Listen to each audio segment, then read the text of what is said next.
अच्छा कमल के समान हमारे ऊपर गंदगी का काम अहंकार का टीचरवान के ऊपर आया है ना। ऐसे इसीलिए ये बुद्धि को दिखाया गया। अगर हम ऐसे रखेंगे करते हैं तो जैसे महात्मा फुले कौन थे, महान कार्य थी हमारे भारत को क्या दिया, आजादी दिलाया है ना। इसीलिए उनको महात्मा कहा गया। तो जो महान कर्म करता है महानता का भी एक शंकराचार्य के भारत पवित्र है ना, हिंदू धर्म का रचक।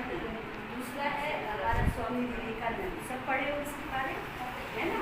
इसने ही कहा था ना कि आप हमें 100 जवान दो, ऐसे ऐसे हमारे पास